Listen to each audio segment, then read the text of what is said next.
वा, 4 दिवस झाले अनिताच्या हातचा चहा घेतला नव्हता, चुकल्यासारखं वाटत होतं. माझाही जीव लागत नव्हता हो भाऊजी. सगळं वहिनींवर पडत होतं ना.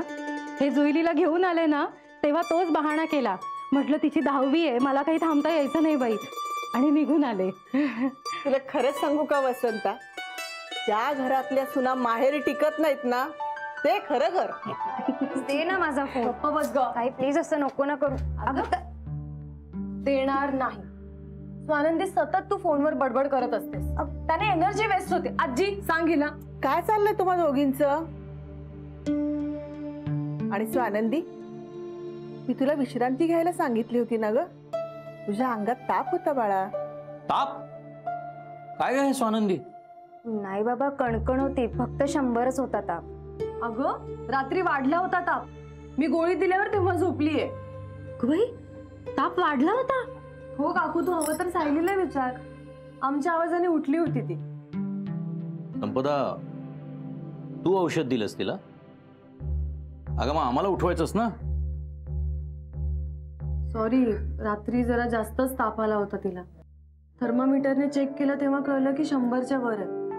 मी उठवणारच होते तुम्हा सगळ्यांना, पण गोळी दिल्यावर अर्ध्या तासात बरं वाटलं तिला, म्हणून नाही उठवलं.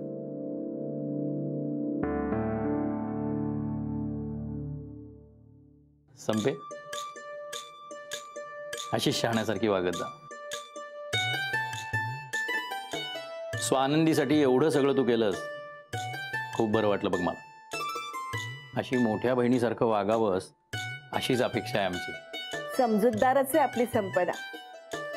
अरे सकाळपासून स्वानंदीचा नाश्ता, चहा पाणी सगळं स्वतः बघते हा ती. बरं, मी निघतो, मला उशीर झालाय.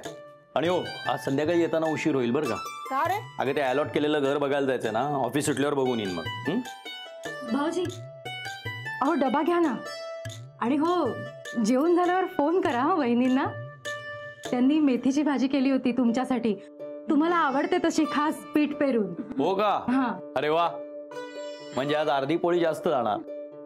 पण ते वहिनींना सांगा नक्की, बरं वाटेल त्यांना. हो. आणि हो, एक पोळी जास्तीची ठेवलीच आहे मी. आणि कोरडं होऊ नये ना म्हणून दही दिलंय, तर त्यावर साखर घालून. फक्त ती नंतर घालायची, नाही तर मग पाणी सुटतं. अगं पार झालंय आता मला. चल संपे, सोडतो तुला. संपदा, अगं बाई आधी डबा घे ना. आणि हे बघ, सगळा डबा संपवायचा. हा हो, आज डब्यात मेथीचा झुणका आहे ना, म्हणजे धाड पडणार आहे डब्यावर. स्वानंदी, तब्येतीची काळजी घ्यायची. आणि आई, तू आता आरामात टीव्ही बघत बस, बाहेर कशाला बसते चुकीतच. अगं आई, तू बसली नाहीस ना एखाद दिवशी टीव्ही समोर, तर टेलिकास्ट बंद करतील चॅनलवाले. जा आता. चल बाय, काळजी घे. बाय का आई. द्या.